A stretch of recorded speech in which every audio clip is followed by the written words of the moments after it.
دیکھنے کا شکریہ۔ مفتی عثمانی کے بیانات اور شرعی سوالات و جوابات کو لائک، شیئر اور سبسکرائب کرنا نہ بھولیے۔ السلام علیکم ورحمۃ اللہ وبرکاتہ۔ بہت سارے دوست احباب انہوں نے متنبہ کیا بارہا مرتبہ کہ ان کو ویڈیوز جو اپلوڈ کی جاتی ہیں ان کا نوٹیفیکیشن نہیں ملتا۔ اس کا طریقہ یہ کریں، اگر آپ نے مفتی عثمانی آفیشیل چینل کو سبسکرائب کیا ہے تو ان سبسکرائب کریں۔ ان سبسکرائب کرنے کے بعد دوبارہ سبسکرائب کے بٹن کو دبائیں اور پھر جو بیل آئیکن ہوگا اس کو بھی کلک کیجئے۔ اس کے بعد بہت سارے ساتھیوں نے بتایا کہ ان کو نوٹیفیکیشن ملا ہے۔ امید ہے کہ اس طریقے سے نیکسٹ ٹائم جب بھی کوئی ویڈیو اپلوڈ کی جائے گی آپ کو اس کا نوٹیفیکیشن ملے گا۔ ان الحمد للہ والصلاة والسلام علی رسول اللہ، اما بعد فاعوذ باللہ من الشیطان الرجیم، بسم اللہ الرحمن الرحیم۔ قال يا أيها الملأ أيكم يأتيني بعرشها قبل أن يأتوني مسلمين۔ صدق الله مولانا العظيم۔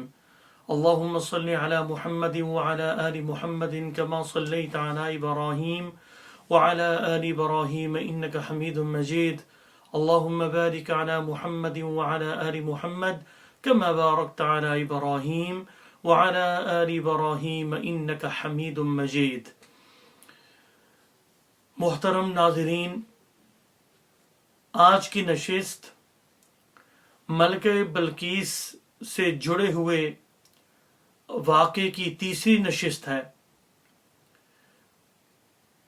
پچھلی نشست میں بات یہاں تک پہنچی تھی کہ ملکہ بلقیس کے کچھ لوگ ایک جماعت تحفے تحائف لے کر دربار سلیمان علیہ السلام میں حاضر ہوئی۔ رستے میں سونے چاندی کے ڈھیر دیکھ کر، یعنی جو رستے تھے وہ سونے چاندی کے تھے، انہیں دیکھ کر وہ حیران و ششدر ہوئے اور رستے میں سونے چاندی کی جو اینٹیں انہوں نے اٹھائی تھی وہیں پھینک دیں۔ جب حضرت سلیمان علیہ السلام نے انہیں یہ پیغام دے کے بھیجا کہ ہم ایک لشکر جرار لے کر ہم تم پر حملہ آور ہوں گے، تو جب یہ لشکر واپس پہنچا تو بلقیس نے یمن سے بیت المقدس یعنی فلسطین کی طرف جانے کا ارادہ کیا۔ ایک آدمی کو مقرر کیا اور اسے حکومت کی ذمہ داری دی، اور اس کے ساتھ ساتھ جو اس کا تخت تھا وہ تخت بہت قیمتی تخت تھا۔ اس نے تخت کو کمرے میں رکھوایا، باہر پہرا لگوایا۔ اگر کوئی شخص اس تخت پر یا اس تخت تک پہنچنا چاہے تو اسے 7 دروازوں سے گزرنا پڑتا تھا، یعنی اتنی سخت سیکیورٹی تھی اس کی۔ اس کو بند کیا، 7 دروازوں کو بند کیا۔ اس کے بعد اس نے یمن میں اعلان کروایا کہ ہم فلسطین جانے والے ہیں۔ یمن کے مختلف شہروں میں جو حاکم تھے تقریباً وہ 12,000 تھے، اور ان کے ماتحت تقریباً ہزاروں فوجی تھے۔ یہ ایک لشکر جرار لے کر، بہت بڑا لشکر لے کر فلسطین کی طرف یعنی بیت المقدس کی طرف روانہ ہوتی ہے۔ حضرت سلیمان علیہ السلام اپنے دربار میں موجود ہیں۔ جب یہ لشکر تقریباً 3 میل کے فاصلے پر پہنچا تو سلیمان علیہ السلام کو ہوا میں دھول نظر آئی، فضا جو ہے وہ مٹی سے قسم کی بری ہوئی تھی۔ تو پوچھا کہ یہ دھول کیسی ہے؟ ممبروں نے اور ساتھیوں نے بتایا کہ بلقیس بہت بڑا لشکر لے کے آئی ہے۔ تو سلیمان علیہ السلام نے سوچا کہ اس پر اثر ڈالنے کے لیے کوئی معجزہ دکھانا چاہیے۔ چنانچہ سلیمان علیہ السلام نے فرمایا قال یا ایھا الملأ ایکم یأتینی بعرشها قبل ان یأتونی مسلمین، اے میرے دربار والو، تم میں سے کون ہے کہ ان کے مسلمان ہونے سے پہلے اس عورت یعنی بلقیس کا تخت میرے پاس حاضر کرے۔ حضرت سلیمان علیہ السلام نے جب یہ پوچھا تو ایک جن باری جسم والا قال عفریت من الجن انا آتیک به قبل ان تقوم من مقامک وانی علیہ لقوی امین، جو جن تھا باری جسم والا وہ کہنے لگا کہ اے جناب سلیمان علیہ السلام، میں آپ کے مقام سے اٹھنے سے پہلے میں اسے آپ کے سامنے حاضر کر دوں گا۔ حضرت سلیمان علیہ السلام فجر سے لے کر ظہر تک ان کی نشست ہوتی تھی، عدالت کے فیصلے کیے جاتے تھے۔ تو اس کا مطلب یہ تھا کہ میں آپ کی مجلس برخاست ہونے سے پہلے میں آپ کے پاس اس تخت کو حاضر کر دوں گا۔ اور ساتھ اس نے یہ بات بھی باور کروائی، میں صرف دعوے نہیں کر رہا ہوں، وَإِنِّي عَلَيْهِ لَقَوِيٌّ أَمِينٌ، مجھے اس پر قدرت ہے، میں اس کام کی طاقت رکھتا ہوں، اور ساتھ یہ بھی میں بتا دوں کہ میں امانت دار ہوں۔ اس پر جو ہیرے جواہرات اس تخت پر جو جڑے ہوں گے ان سے میں چوری نہیں کروں گا، انہیں میں نکالوں گا نہیں۔ یہاں سے معلوم ہوتا ہے کہ جو آدمی کام کرنے والا ہو اس میں دو خوبیاں پائی جانی یہ اللہ کی بہت بڑی نعمت ہے۔ اگر اس کے اندر قوت بھی ہو اور اس کے اندر امانت داری ہو تو یہ بہت بڑی بات ہے۔ حضرت موسیٰ علیہ السلام کے بارے میں جناب شعیب علیہ السلام کی بیٹیوں نے یہی بات تو کہی تھی حضرت موسیٰ علیہ السلام کے بارے میں کہ اندر قوت بھی ہے اور ان کے اندر امانت داری بھی ہے۔ تو بہرحال جن نے جب یہ بات کہی تو چونکہ وہ 3 میل کے فاصلے پر تھی بلقیس اپنے لشکر جرار کے ساتھ، اور جناب سلیمان علیہ السلام کو وہ تخت جلدی چاہیے تھا، تو یہ بات ذہن میں رہے کہ اس زمانے میں فلسطین سے یمن تک تقریباً 1 مہینے کی مسافت تھی، اور بلقیس کا جو لشکر تھا وہ 3 میل کے فاصلے پر تھا۔ اللہ نے ایک عالم کو، ایک شخص کو علم دیا تھا، کتاب کا یعنی تورات کا علم دیا تھا۔ اس نے کہا قال الذی عنده علم من الکتاب انا آتیک به قبل ان یرتد الیک طرفک۔ اللہ، یہ بات بیان کرنے سے پہلے ذہن میں رکھیے کہ وہ جن باری جسم والا بعض روایات میں آتا ہے اس کا نام زکوان تھا، اور بعض روایات میں آتا ہے اس کا نام سخر تھا۔ تو اللہ نے جس شخص کو علم دیا کتاب کا، اس نے کہا کہ میں آنکھ جھپکنے سے پہلے میں اس کو حاضر کر دوں گا۔ اللہ نے اس شخص کو جس کو تورات دی تھی اور اس کا علم دیا تھا، اس کی یہ پرواز تھی کہ وہ یہ دعویٰ کر رہا ہے کہ میں آنکھ چپکنے سے پہلے میں بلقیس کے تخت کو یہاں آپ کے سامنے حاضر کر دوں گا۔ تو یاد رکھیے قرآن آسمانی کتابوں میں، ساری کتابوں میں اول کتاب ہے، عظیم الشان کتاب ہے، سب سے اعلیٰ کتاب ہے۔ جس کو اللہ نے تورات کا علم دیا اس کی یہ پرواز ہے، اور جس کو اللہ نے قرآن کا علم دیا ہوگا اس کی پرواز کیا ہوگی۔ سبحان اللہ، ہمیں قرآن کی قدر کرنی چاہیے۔ جس کو اللہ نے قرآن کا علم دیا وہ اپنے آپ کو دنیا کا امیر ترین اور خوش نصیب انسان سمجھے۔ روایات میں آتا ہے جس کو اللہ نے قرآن کا علم دیا، جس کو اللہ نے جس کی جولی میں قرآن ڈال دیا، جس کے سینے میں اللہ نے قرآن رکھا، اس کے باوجود اگر وہ دنیا کی طلب کرتا ہے اور وہ اپنے آپ کو دنیا کا غلام سمجھتا ہے تو اس نے قرآن کی بے ادبی کی ہے۔ اللہ ہمیں قرآن مجید کی اس کا احترام اور اس کی قدر کرنے کی توفیق عنایت فرمائے، آمین یا رب العالمین۔ تو حضرت سلیمان علیہ السلام کے سامنے اس شخص نے جب یہ دعویٰ کیا، یہ شخص کون تھا؟ بعض روایات میں آتا ہے کہ وہ حضرت جبریل تھے جو جناب سلیمان علیہ السلام کی محفل میں بیٹھے تھے۔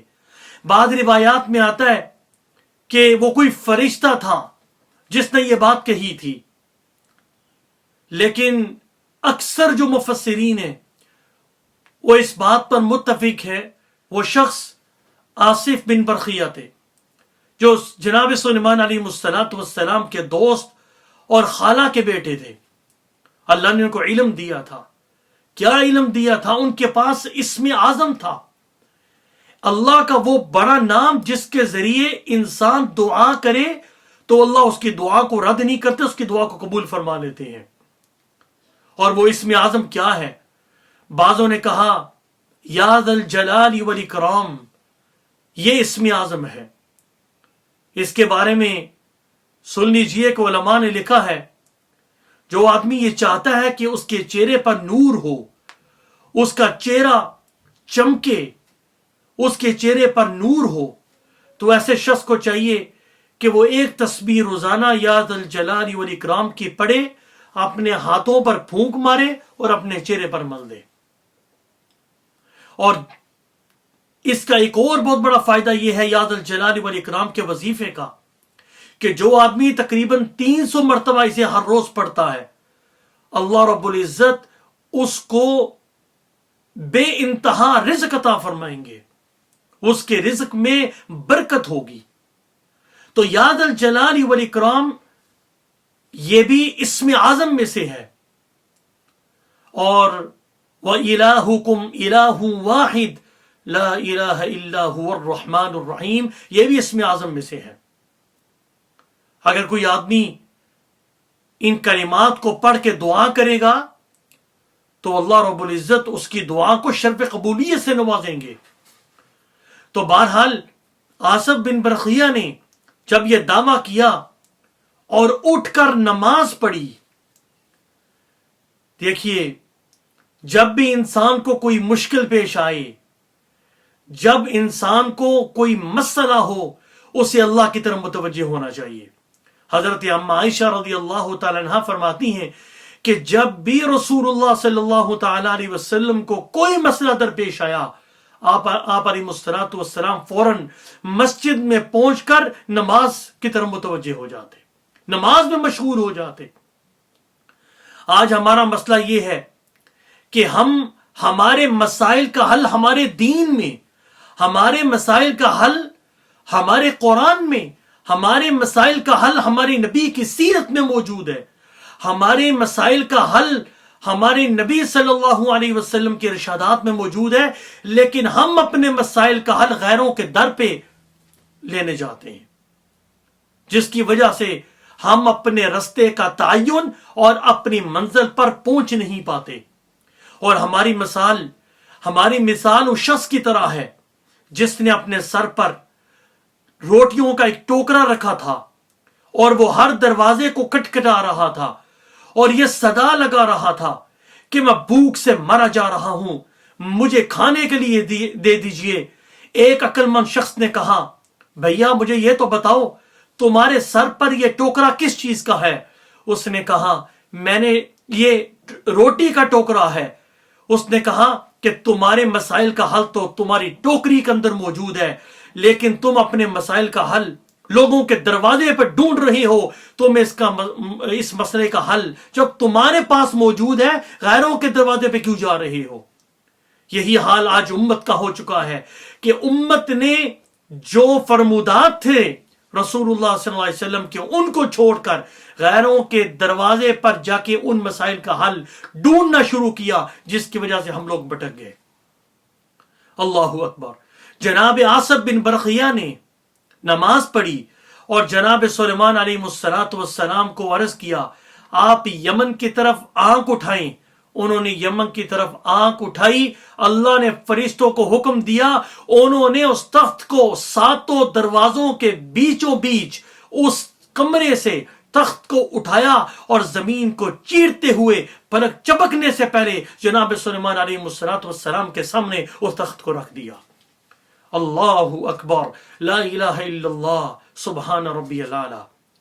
جناب سلیمان علیہ السلام نے جب اس تخت کو اپنے سامنے دیکھا تو انبیاء کے کردار کو دیکھیے، انبیاء کی ذہنی کیفیت کو دیکھیے اور ان کی عاجزی کو دیکھیے۔ قال ھذا من فضل ربی، جب سلیمان علیہ السلام نے اس کو اپنے سامنے پایا اس تخت کو، تو یہ نہیں کہا کہ میرا کمال ہے، کہا یہ تو میرے رب کا فضل ہے۔ لِيَبْلُوَنِي أَأَشْكُرُ أَمْ أَكْفُرُ وَمَنْ شَكَرَ فَإِنَّمَا يَشْكُرُ لِنَفْسِهِ وَمَنْ كَفَرَ فَإِنَّ رَبِّي غَنِيٌّ كَرِيمٌ۔ یہ میرے اللہ کا فضل ہے، اس میں میرا کوئی ذاتی کمال نہیں ہے، یہ اللہ نے اس لیے کیا ہے تاکہ وہ مجھے آزمائے کہ میں شکر کرنے والوں میں سے ہوتا ہوں یا میں ناشکری کرنے والوں میں سے ہوتا ہوں، میں اللہ کا شکر ادا کرتا ہوں یا میں اللہ کی ناشکری کرتا ہوں۔ جب انسان اللہ کی ناشکری کرتا ہے وہ حقیقتاً تکبر کر رہا ہوتا ہے، اور جو آدمی شکر کرتا ہے وہ حقیقتاً اپنے لیے ہی شکر کرتا ہے۔ جب انسان شکر کرتا ہے تو اس کا فائدہ اس کی ذات کو پہنچتا ہے۔ جب انسان کو کسی نعمت سے سرفراز کیا جاتا ہے، جب اسے نعمت ملتی ہے، وہ کہتا ہے الحمدللہ لئن شکرتم لازیدنکم ولئن کفرتم من عذابی لشدید۔ اللہ رب العزت ارشاد فرماتے ہیں کہ اگر تم شکر کرو گے میں تمہیں زیادہ دوں گا، لیکن اگر تم میری ناشکری کرو گے تو یاد رکھنا کہ میرا عذاب بھی شدید ہے۔ علامہ رومی فرماتے ہیں جس انسان کو کوئی نعمت مل جائے اور وہ اس نعمت پر شکریہ ادا کرنے کے بجائے اس نعمت کو اصل سمجھنا شروع کر دے اور جو نعمت دینے والا ہے اس کو بھول جائے، یہ اس آدمی کے ناشکرے ہونے کی سب سے بڑی علامت ہے۔ وہ تو نعمت جو ملی اس کے اندر مشغول ہو گیا، لیکن وہ یہ بھول گیا کہ جس رب نے مجھ پہ یہ نعمت نچھاور کی ہے میں اس کا شکریہ ادا کروں۔ لوگوں، اسی ضمن میں ایک بات کہتا ہوں، اگر آپ کو یا اللہ رب العزت آپ کو کسی نعمت سے سرفراز فرمائیں یا آلریڈی آپ کے پاس وہ نعمتیں موجود ہیں، بیوی کی صورت میں، بچوں کی صورت میں، مکان کی صورت میں، مال کی صورت میں، نیکی کرنے کی صورت میں، پرہیزگاری کی صورت میں، تقوی کی صورت میں، نماز پڑھنے کی صورت میں، قرآن پڑھنے کی صورت میں، جس صورت کے اندر بھی آپ کو نعمت ملی ہے، جب بھی وہ نعمت دیکھیں تو اس پر الحمدللہ کہہ دیجئے، اتنا اللہ کا شکر ادا کیجئے کہ آپ کو ایسے لگے کہ اس شہر کے اندر آپ سے بڑا کوئی الحمدللہ کہنے والا نہیں ہے۔ اس سے اللہ رب العزت آپ کو اپنی رحمتوں کی لپیٹ میں لیں گے اور آپ کی نعمتوں کے اندر بہت سارا اضافہ فرمائیں گے۔ تو جب وہ حاضر ہو گیا تو جناب سلیمان علیہ السلام نے اپنا اظہار خیال کیا، اور جو جنات تھے انہوں نے یہ بانپ لیا کہ لگتا ہے کہ جناب سلیمان علیہ السلام بلقیس کے ساتھ نکاح نہ فرما لیں۔ اب انہوں نے جناب سلیمان علیہ السلام کو ورغلانے کی کوشش کی اور کہا کہ وہ بلقیس بے وقوف ہے اور اس کے پاؤں گدھے جیسے ہیں اور اس کی پنڈلی پر بہت زیادہ بال ہیں، لہذا انہوں نے جب یہ بات کہی تو جناب سلیمان علیہ السلام نے اس پہ یقین نہیں کیا، اس پہ یقین نہیں کیا، اس بات کو مانا نہیں ہے، بلکہ امتحان کرنا چاہا۔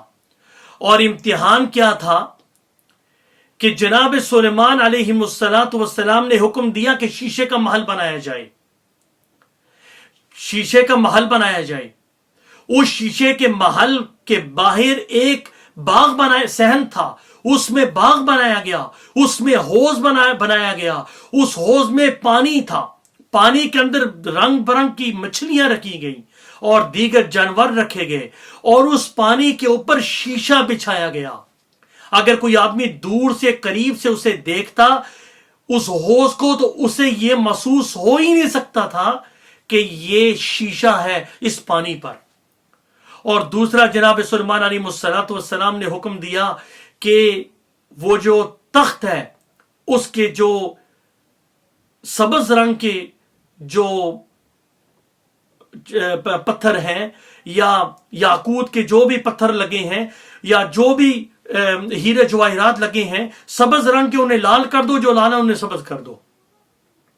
اور یہ امتحان کا مقصد یہ تھا کہ جنات کی بات کو دیکھنا اور پرکھنا کیا وہ سچ کہہ رہے ہیں یہ نہیں. جب بلقیس پہنچی وہ حیران و ششدر کہ وہ تخت جو میں 7 دروازوں کے پیچھے کمرے کے اندر پہرے دار کو باہر کھڑا کر کے آئی ہوں، اس کے باوجود یہ ادھر کیسے پہنچ گیا. تو چونکہ اس کے اندر رد و بدل کی گئی تھی تو جناب سلیمان علیہ السلام نے کہا، جب وہ پہنچی فلما جاءت قیل اہاکذا عرشک قالت کأنہ ہو وصدها ما كانت تعبد من دون الله انها كانت من قوم کافرین. جب وہ جناب سلیمان علیہ السلام کے پاس پہنچی تو ہم نے کہا کہ یہ دیکھو یہ عرش، یہ تخت کیا تمہارا ہی ہے؟ تو بلقیس بہت ہوشیار نکلی، نہ اس نے نہ کی اور نہ اس نے ہاں کی، اور کہا کہ یہ ہو بہو اسی طرح کا لگتا ہے. ایسی ہوشیاری سے جواب دیا چونکہ اس میں رد و بدل ہوئی تھی، لگتا تھا کہ اس پہچان نہیں سکی، لیکن چونکہ اس کے ساتھ مشابہت رکھتا تھا اس کے تخت کے ساتھ تو اس نے نہ ہاں کی اور نہ کی. جناب سلیمان علیہ السلام کو پتہ چل گیا کہ یہ عورت انتہائی ہوشیار ہے، یہ بے وقوف نہیں ہے. پھر اسے کہا گیا کہ قیل لها ادخل الصرح. اس سے پہلے اللہ ایک بات فرماتے ہیں کہ اس عورت کو یعنی بلقیس کو کس چیز نے اللہ کی عبادت سے روکا؟ وہ اللہ کے سوا جن کو پوجتی تھی یعنی شرک کرتی تھی، اس نے اللہ کی عبادت کرنے سے اسے روکا، چونکہ وہ کافرین میں سے تھی، کافروں میں سے تھی. بلقیس کو کہا گیا کہ محل میں داخل ہو. قیل لها ادخل الصرح فلما رأته حسبته لجدا وكشفت عن ساقيها. جب وہ محل میں داخل ہوئی اور محل کا جو دروازہ تھا یعنی جو اس کی انٹرنس تھی اسے اونچا رکھا گیا تھا، جب وہ اس نے حوض کو دیکھا، اس نے یہ تصور کیا یعنی اس صحن کو دیکھا، اس نے یہ گمان کیا یہ گہرا پانی ہے، اس نے اپنی پینڈیوں سے کپڑے کو اٹھا دیا. جب اس نے کپڑے کو اٹھایا تو سب سے پہلی بات یہ ثابت ہوئی کہ اس کے پیر گدھے کی طرح نہیں ہیں. جو جن تھے ان کی یہ بات غلط ثابت ہو گئی. اور پھر آگے جناب سلیمان علیہ السلام نے دیکھا کہ اس کی پینڈیوں پر بال موجود ہیں، پینڈیوں پر بال جو تھے وہ موجود تھے، اور باقی باتیں جو جنات کی طرف سے کہی گئی تھی وہ صحیح نہیں تھی. بلقیس نے جب دیکھا کہ جناب سلیمان علیہ السلام جب میں یمن میں تھی اس وقت ایک خط ڈالا گیا تھا، اس کے بعد جو واقعات ہوئے، جو پیغامات دیے گئے، جو اس نے امتحان لیا تھا، اور یہ تو پہلے ہی مسلمان ہو کے آ رہی تھی، یعنی اس ارادے سے آ رہی تھی کہ میں جناب سلیمان علیہ السلام کے پاس جا کے میں مسلمان ہو جاؤں گی. لیکن جب اس نے عرش کو بھی دیکھا، اپنے تخت کو ادھر دیکھا اور دیگر چیزوں کو دیکھا، اسے یقین ہو گیا کہ جناب سلیمان علیہ السلام اللہ کے نبی ہیں. جہاں اللہ نے انہیں دنیا کا علم دیا ہے، ان کے سر پر اللہ نے تاج نبوت بھی سجایا ہے. کہنے لگی انی ظلمت نفسی واسلمت مع سلیمان للہ رب العالمین. کہا کہ میں نے شرک کر کے، میں نے اللہ کی نافرمانی کر کے، میں نے اللہ کو ناراض کر کے اپنی جان پر ظلم کیا ہے، اور میں سلیمان علیہ السلام کے ساتھ اللہ کے لیے مسلمان ہوتی ہوں. اللہ اکبر. یہاں سے ایک بات ہمیں یہ بات معلوم ہوتی ہے اس پورے واقعے سے کہ جب انسان کے سامنے حق آ جائے، جب انسان کے سامنے یہ بات واضح ہو جائے کہ میں غلط ہوں اور میرے سامنے حق آ چکا ہے، تو اسے چاہیے کہ وہ ضد نہ کرے، اپنی انا میں وہ حق کا مقابلہ نہ کرے۔ جب اسے یہ معلوم ہو جائے کہ میں حقیقتاً حق پہ نہیں ہوں، باطل پہ ہوں، اور میں حقیقتاً میں انسان جو حق بیان کر رہا ہے میں اس کا مقابلہ نہیں کر رہا بلکہ میں اللہ کا مقابلہ کر رہا ہوں، اس لیے کہ وہ شخص جو حق بیان کر رہا ہے وہ اللہ کا حکم بیان کر رہا ہے، اور جب اللہ کا حکم بیان کر رہا ہے میں اس کے مقابلے میں آ رہا ہوں، جب اس کے مقابلے میں آ رہا ہوں حقیقتاً میں اللہ کا مقابلہ کر رہا ہوں۔ تو اسے چاہیے جب اسے معلوم ہو جائے کہ میں غلط ہوں تو اسے چاہیے کہ اپنے سر کو اللہ کے در پہ جھکا دے اور اپنے باطلانہ جو اس کی سوچ ہے اسے ختم کر کے حق کو اپنا لے۔ اور یہی بات بلقیس نے کی تھی کہ اس کو جب یہ پتہ چل گیا کہ میں باطل پہ تھی اور اس نے یہ کہا کہ ظلمت نفسی، کیونکہ شرک کرنا، اللہ کے ساتھ کسی کو شریک کرنا اور اللہ کی نافرمانی کرنا، اللہ کے حکموں سے روگردانی کرنا، یہ سب سے بڑا ظلم ہے۔ ان الشرک لظلم عظیم، شرک بہت بڑا ظلم ہے، گناہ کی زندگی گزارنا بہت بڑا ظلم ہے، اور اللہ کی نافرمانی کرنا یہ بہت بڑا ظلم ہے۔ لوگوں، جب گناہ ہو جائے، جب کسی انسان سے گناہ ہو جائے تو وہ اللہ کے دربار میں جب وہ آتا ہے اور آ کے اللہ سے وہ مانگتا ہے اور اللہ کے سامنے ندامت کے آنسو بہاتا ہے، حدیث میں آتا ہے کہ انین المذنبین احب الی من زجر المسبحین، ندامت کے آنسو بہانے والا، یعنی وہ ندامت کے جو آنسو ہیں مجھے سبحان اللہ اور تسبیح کہنے والے جو لوگ ہیں ان سے زیادہ محبوب ہے۔ اللہ اکبر۔ جب انسان آنسو بہاتا ہے تو اللہ رب العزت کو وہ ندامت کے آنسو سبحان اللہ کہنے سے زیادہ محبوب ہے۔ اسی وجہ سے میرے نبی نے بڑی خوبصورت دعا کی ہے، ہر آدمی اس دعا کو یاد کر لے، اللہم ارزقنی عینین حطالتین تشفیان القلب بظروف الدموع من خشیتک قبل ان تکون الدموع دما والاضراس جمرا۔ اس دعا کو یاد کر لیجئے، آپ صلی اللہ تعالی علیہ وسلم کی فصاحت و بلاغت پر قربان جاؤں، فرمایا کہ اے اللہ مجھے ایسی آنکھیں نصیب فرما، اے اللہ مجھے ایسی آنکھیں مرحمت فرما کہ جو موسلا دار بارش سے زیادہ برسنے والی ہوں۔ حطالتین، پیچھے تثنیہ، اس کی وجہ سے یہاں تثنیہ لے کے آئے ہیں، ہاتھ تیرا نہیں فرمایا موسلا دار بارش، بلکہ کہا کہ حطالتین، موسلا دار بارش سے زیادہ برسنے والی آنکھیں اللہ مجھے عطا فرما۔ ایسی برسنے والی موسلا دار بارش سے زیادہ برسنے والی آنکھیں مجھے عطا فرما کہ جو میرے دل کو شفا دینے والی ہوں، میری آنکھوں سے جو آنسو تیرے خوف سے نکلے اور بہنے والے ہوں وہ میرے دل کو شفا دینے والے ہوں۔ اور ایک روایت کے اندر ہے تسقیان القلب، جو میرے دل کو سیراب کرنے والے ہوں۔ یہاں سے معلوم ہوتا ہے کہ وہ آنسو جو اللہ کے خوف سے نکلتے ہیں، وہ آنسو جو اللہ کی محبت میں نکلتے ہیں، وہ دل کو شفا دیتے ہیں، وہ دل کو سیراب کرتے ہیں، وہ دل کو سکون دیتے ہیں۔ اور جو آنسو غیر اللہ کے لیے نکلتے ہیں، مار کے چھن جانے سے نکلتے ہیں، گٹیا دنیا کے لیے اور گٹیا محبتوں کے لیے جو آنسو بہتے ہیں، اللہ اکبر، وہ دل کو شفا یابی نہیں دیتے، وہ دل کو سکون نہیں دیتے، بلکہ دل کو بے چین کر دیتے ہیں۔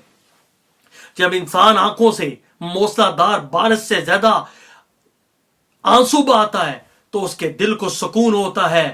آپ صلی اللہ علیہ وسلم نے فرمایا قبل ان تکون الدموع دما، اے اللہ مجھے یہ آنکھیں موسلا دار بارش سے زیادہ برسنے والی عطا فرما لیجئے، اس وقت سے پہلے کہ جب آنکھیں یعنی آنسو، قبل ان تکون الدموع دما، کہ اس وقت سے پہلے کہ آنسو خون ہو جائیں۔ اور دانے انگارے بن جائیں، یہ دانے انگارے بن جائیں، کیونکہ جب انسان، اللہ ہم سب کو محفوظ فرمائے، جہنمی جہنم میں جائے گا تو اس کی آنسو خون کے ہو جائیں گے۔ تو یہاں کہا جا رہا، مانگا جا رہا اللہ سے، قبل ان تکون الدموع دمن، اے اللہ اس وقت سے پہلے کہ جو آنسو ہیں وہ خون بن جائیں اور دانے انگارے بن جائیں، اے اللہ اس سے پہلے ایسی آنکھیں عطا فرما دیجئے کہ جو موسلا دار بارش سے زیادہ برسنے والی ہو۔ اس دعا کا اہتمام کر لیجئے۔ رمضان مبارک آ رہا ہے، ہر نماز کے بعد جب بھی آپ 10 بدعا ہوں اس دعا کو یاد کیجیے اور اللہ سے مانگیے۔ جس آدمی کو ایسی آنکھیں مل گئیں جو ندامت کے آنسو بہانے والی ہیں، خدا کی قسم وہ اپنی زندگی میں وہ رتبہ دیکھے گا، وہ درجہ دیکھے گا کہ جس کا تصور اس نے زندگی میں نہیں کیا ہوگا۔ تو بہرحال بلقیس، یہاں تک ہمیں معلوم ہوا کہ بلقیس ایمان لے آئی، اس کے بعد کیا ہوا؟ قرآن خاموش ہے، لیکن تفسیری روایات سے معلوم ہوتا ہے کہ جناب سلیمان علیہ السلام نے اس سے نکاح فرمایا، اور آپ نے لوہے کا جو استرا تھا، آپ نے اسے کہا کہ اس سے اپنی پنڈلی کے بالوں کو آپ مونڈ لیں، شیو کر لیں۔ اس نے کہا کہ میری جو سکن ہے، میرا جو پنڈلی کا جو چمڑا ہے یہ بہت ہی زیادہ نازک ہے۔ تو جناب سلیمان علیہ السلام نے جنات کو حکم دیا کہ وہ ایسا پاؤڈر تیار کریں کہ جس سے وہ بال ریموو ہو جائیں۔ تو انہوں نے وہ بال ریموو کرنے والا جو پاؤڈر تھا وہ انہوں نے تیار کیا۔ اس کے بعد ان کا نکاح ہوا۔ جناب سلیمان علیہ السلام نے بلقیس کو حکم دیا کہ وہ یمن واپس چلی جائے، اپنی حکومت جا کے سنبھالے۔ اور حضرت سلیمان علیہ السلام نے بلقیس کے لیے 3 قلعے جو ہے وہ تیار کیے۔ ہر مہینے میں ہوا کے ذریعے تخت پر بیٹھ کر آپ یمن تشریف لے جاتے۔ آپ کا ایک بیٹا بھی جو ہے وہ بلقیس سے ہوا تھا۔ جناب سلیمان علیہ السلام کا ایک وقت آیا کہ انتقال ہو گیا۔ جنات کو 1 سال کے بعد، ایک عرصے کے بعد معلوم ہوا کہ جناب سلیمان علیہ السلام کا انتقال ہو چکا ہے۔ ایک بہت بڑا جن یمن جا کے یہ اعلان کرتا ہے کہ جناب سلیمان علیہ السلام کی حکومت ختم ہو چکی ہے، اور جو لوگ ان کے لیے کام کر رہے ہیں وہ اپنا کام ختم کر لیں۔ اس کے بعد بلقیس کی جو حکومت ہے وہ بھی ختم ہو جاتی ہے، وہ بھی، اس کا بھی انتقال ہو جاتا ہے۔ اس لیے یاد رکھیے کہ اللہ نے جس کو بھی جو بھی عزت عطا فرمائی اور جو بھی رفعت عطا فرمائی، خواہ وہ نبی ہو خواہ وہ عام انسان ہو، ہر انسان کو جو ہے اس نے اس دنیا سے جانا ہے، اور بقا صرف اللہ رب العزت کی ذات کو ہے۔ کل من علیہا فان ویبقا وجہ ربک ذو الجلال والاکرام، ہر چیز کو فنا ہے، ہر چیز کو فنا ہے۔ کل شیء ہالک الا وجہہ، اگر کوئی باقی رہنے والی ہے، ویبقا وجہ ربک ذو الجلال والاکرام، صرف اللہ رب العزت کی ذات باقی رہنے والی ہے۔ الحمدللہ 3 قسطوں میں اپنی بساط کے مطابق واقعہ بلقیس ہم نے آپ کے سامنے بیان کیا۔ اپنی بساط کے مطابق اللہ کی توفیق سے دعا کرتے ہیں کہ اللہ ہم سب کے لیے اور ناظرین کے لیے، سننے والوں کے لیے اسے رفع درجات کا ذریعہ بنائے، اور اس واقعے سے جڑے جتنے بھی اسباق ہیں اور جتنے بھی عبرتیں ہیں، اللہ ہم سب کو سمجھ بوجھ عطا فرمائے۔ انشاءاللہ کسی اور موضوع کے ساتھ آپ کی خدمت میں حاضر ہوں گے۔ تب تک کے لیے مجھے اجازت دیجیے اور اپنی دعاؤں میں یاد فرمائیے۔ والسلام علیکم ورحمۃ اللہ وبرکاتہ۔